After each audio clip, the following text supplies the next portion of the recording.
Hi guys, it's me again, Cecilia. Welcome back. For today's video ay mag-share na naman ako ng magandang, syempre, beauty products. So ito ngayon guys, ang i-share ko sa inyo, huwag na nating patatagalin pa, ito. Lagi ako nag-share dito ng niacinamide. Niacinamide serum, brightening cream, and then sabon.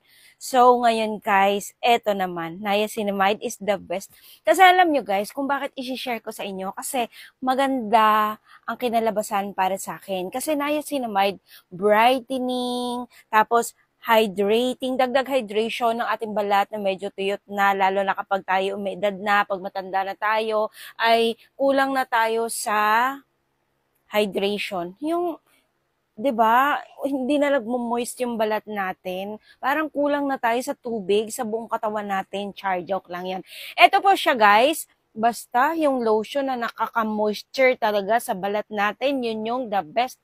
At the same time, nagba-brighten up pa yung balat mo dito. Ay, niacinamide. Subok na subok ko po talaga ang niacinamide. So, ito ngayon, guys. This is from Lux Organics. Niacinamide plus aloe vera and snail. O, diba? The best. Dagdag hydration ang niacinamide, tapos sinamahan pa ng aloe vera and snail. Alam nyo ba guys na nakakaputi talaga ang niacinamide?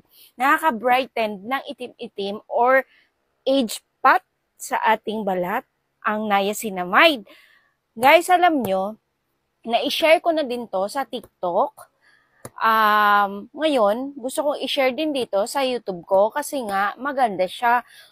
Basta, eto ngayon, ipapakita ko sa inyo. Ito ay with SPF 10 na rin siya, guys. Aloe vera, snail mucin, and kojic acid. Kaya medyo nakakalighten talaga siya ng ating balat. And ito yung the best kasi may SPF 10. Although hindi naman siya hindi siya totally nakaka-protect ng araw, pero at least may SPF siya, 'di ba? And then si po yung niyan, si Heart. Sa totoo lang, noon ko pa talaga gustong bumili nito. Maraming klase po ang niacinamide ng Lux Organics. May ito kulay orange, kojic, may kulay pink, pero hindi ko alam kung ano yung mga kulay pink. Basta ito yung pinili ko kasi nga meron siyang aloe vera. So, lahat naman ata may aloe vera. Kasi nga, niacinamide, yun yung pinaka-the best para sa akin dahil niacinamide nga po siya. So, ito ngayon guys, itong halaga nito ay 200 plus lang po siya. And then, kung gusto nyong bumili nito, available to sa kung saang leading store, supermarket, or Watsons, or sa Mercury, meron po to. Pero wala to sa 7-Eleven. Wala to. And, last, meron to sa TikTok shop ko. So, kung gusto nyo, itanong nyo lang kung paano nyo mabibili sa TikTok shop ko. Ibibigay ko po yung link. Kagaya ng mga nagtatanong dito sa mga videos ko kung saan mabibili yung ini-introduce ko. So, ito ngayon guys, ipapakita ko sa inyo yung texture. Ayan. Nagamit ko na to. Grabe. Ayan oh. Tapos, ang bango niya talaga, guys. So, ayan, napakabango. May lipstick pa akong So, ganito yung niya sa balat natin. Ganyan. Wala siyang white cast. Lightweight lang. Tapos, tignan nyo naman, nakaka-hydrate talaga. Hydration talaga sa balat natin. Kita nyo, ang daming kagat-kagat ng lamok yung aking balikat. And so, walang white cast, 'di ba? Tingnan nyo guys. Sa kabila naman. Yan. Hindi pa ako naligo niyan, ha? Kasi maglilinis din naman ako mamaya eh. Gusto ko lang ipakita sa inyo, 'di ba? Walang puti-puti or white cast na naiiwan.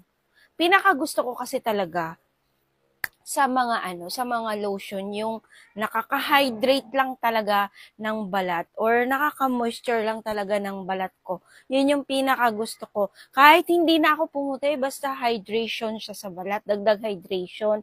So, ayun, kapag umiidad na kasi tayo, medyo tuyot na yung balat natin. So, ito yung ginagamit ko ngayon. Tinatry ko siya and ngayon, nasubukan kong maganda talaga. So, ito ngayon, i-share ko sa inyo. Lalo na sa mga sang edad ko dyan, ito yung the best. Pero, guys, alam nyo, the best din yung yung collagen by Watsons. Pero, ito yung mas nakaka-lighten talaga ng balat natin. Kaya, kasi niacinamide siya. Alam nyo guys, na-try ko na talaga yung mga niacinamide. Tapos, pumunta ako sa Watsons at nakipagkwentuhan ako sa mga doon. Marami daw talagang mga bumibili ng niacinamide product, serum, lotion, or sabon. Kasi, yun po talaga yung nakakatanggal ng melasma natin. Kasi kapag meron tayong melasma, alam niyo sa totoo lang, kapag nagkakaroon tayo ng melasma or malalang melasma dyan, hey, kahit derma pa yan, mahihirapan talaga silang alisin. Yes, oo. Sinasabi nila yun, hirap na hirap daw silang tanggalin talaga yan. At natatanggal siya pero matagal guys, matagal. Kaya ingatan po talaga natin ang pagkakaroon ng melasma. The best na maglagay ng the best po talaga na para maprotektahan yung balat mo from melasma, maglagay kayo ng moisturizer, maglagay kayo ng sunscreen, at paulit-ulit ko sinasabi mag-sunscreen. And the best din to i-apply sa mukha natin. Yung mga lotion ng moisturizer, pwede rin ilagay yan sa mukha natin, basta sa gabi lang. Kasi maaring yung balat nyo ay magiging sticky naman kapag araw kayo mag-a-apply. Sa totoo lang, ako, kapag masyadong masyadong hydration yung ginagamit ko, pwedeng-pwede ko po siyang ilagay talaga sa balat ko. Kasi, syempre, yung nakaka-hydrate ng balat natin, well, maaring pwede ka rin magka-oily. Pero ako okay lang kasi,